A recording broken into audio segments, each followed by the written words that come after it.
Good evening. How you all doing out there? Whoa. One skill you want to master in this day and age that we live in, if you want to have an extraordinary life, it's the ability to learn rapidly.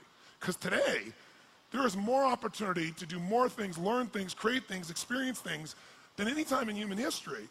But most people are way, way, way behind the times unless they grew up with technology and learning. So I would like to start this morning by showing you the strategy for learning. What is learning? So if we take a human being, and this will be a drawing of a human being so you can see that, again, I majored in art. Magnificent, isn't it? So if we take a human being and we want to be able to have them learn something, what is learning? Well, learning is the creation of, and here's the key word, of a relationship. Whenever you learn something, all you're really doing is creating a relationship between two things. So if I want to learn something, how do I learn this? It's not figuring things out. That's how most of us think of learning. Learning is not figuring things out. Learning is the creation of a relationship between two things. Something you already know, the known. Something you already know, it's in your head already, you understand it. And a relationship between the known and the, what would you guess? The unknown. Because the minute you link something you understand to something you don't understand, you now understand what you didn't understand. Let me give you an example to become much more clear. The best teachers throughout human history were teachers that used metaphors or similes. I don't know what your religious belief is, but I'm not here to tell you what to believe religiously. But I personally am a Christian, and there are a lot of great teachers, and Christ clearly was one, because thousands of years later, here are these great teachings. When Christ wanted to teach fishermen how to bring people to the Christian church, did he say, I want you to go out and be a headhunter? Did he say, I want you to go out and recruit Christians? Did he use the word recruit, yes or no? No, because they have no reference. There's nothing related to recruit to them. But since they were fishermen, he said, I want you to become fishers of men. And instantaneously, they understood the entire process of recruiting. What do? You throw a little bait out, and they start to bite, reel them in, right? They understood the entire process because he related something they wouldn't have understood, like how to recruit somebody for a church, to something they already understood, something they already knew. How many follow this? Say aye. How many of you saw the movie Dances with Wolves with Kevin Costner? Did you like it? It's been a long time. Now, do you remember in that movie there was a scene where Kevin Costner meets these three Indians for the first time? He's sitting in his own little camp, and these three Indians come in on horseback. Do you remember that? And it's the first interaction with the Indians. And it's kind of a tense moment, because he doesn't know if they're going to attack or what they're going to do. And they come up, and they're just standing there. And he looks up at them, and they look at him, and there's this moment of silence.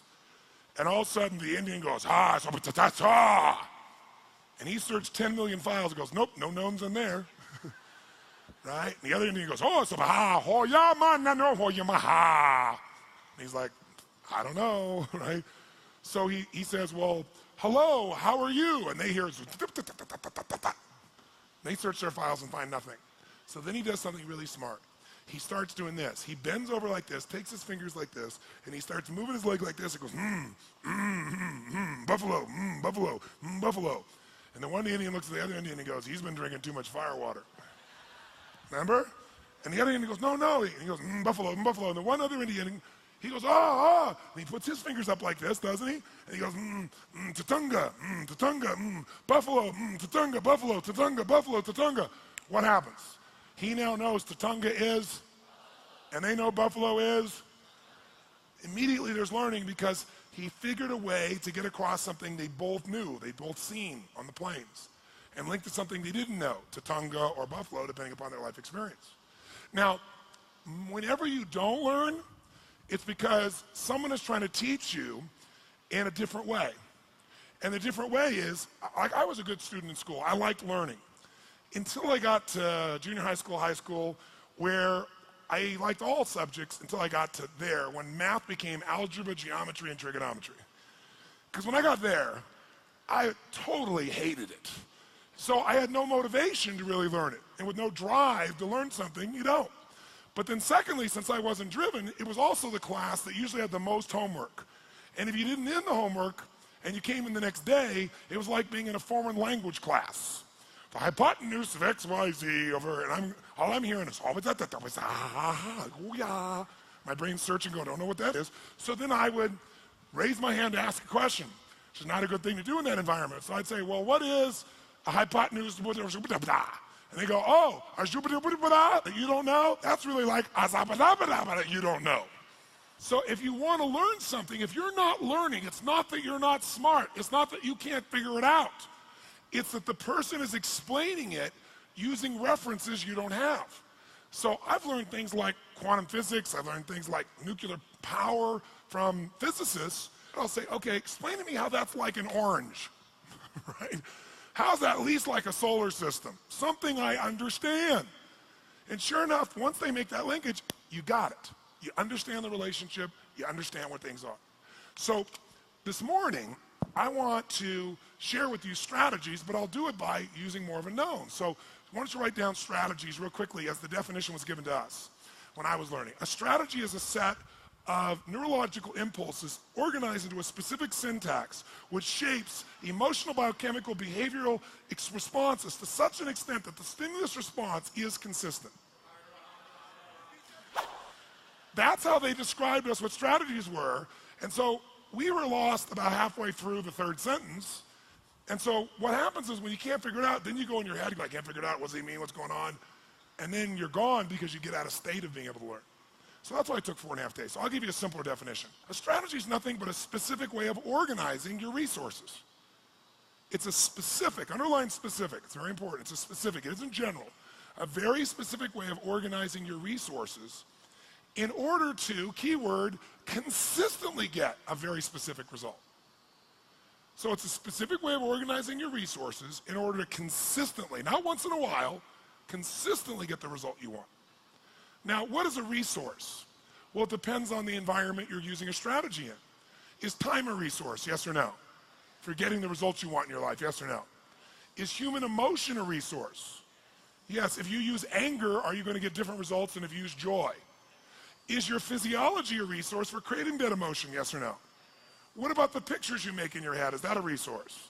Is what you say a resource? Words a resource, yes or no? Sure. So there's unlimited resources, but the way you organize those resources determine whether you're broke or rich. Your time, your mental focus, your attitude, the way you work or don't work, where you spend money or don't spend money. See, it's not can you be rich or poor, it's just strategy. The problem is most people are unaware of what their strategy is. Most people have an excellent strategy for having too much month at the end of the money. Excellent strategy, and it's very effective, and it consistently produces that result, doesn't it? How many have ever mastered that strategy in your past? Say aye. But if you organize your resources differently, can you always have an abundance of money, yes or no?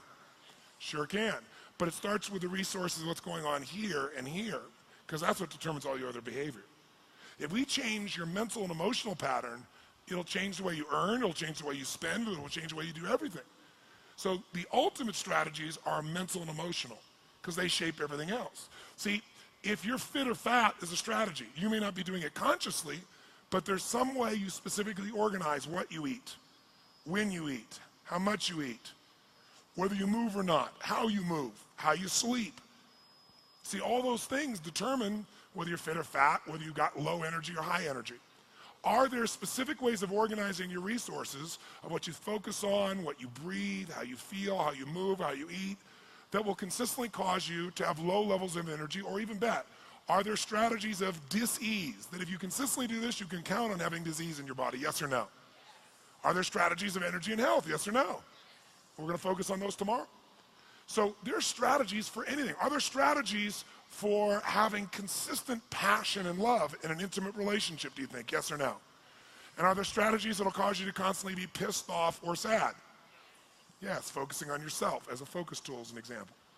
Using your body in a certain way, thinking about things in a certain way.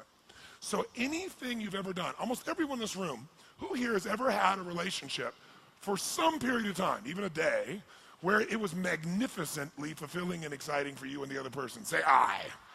Then you have a strategy, and you think it's time that changes, but it's not, it's your strategy. So the secret this morning is identifying What is it that you do when you succeed, and then doing just that when you want to succeed each time? It's like once you know the buttons, you hit those buttons and make it happen.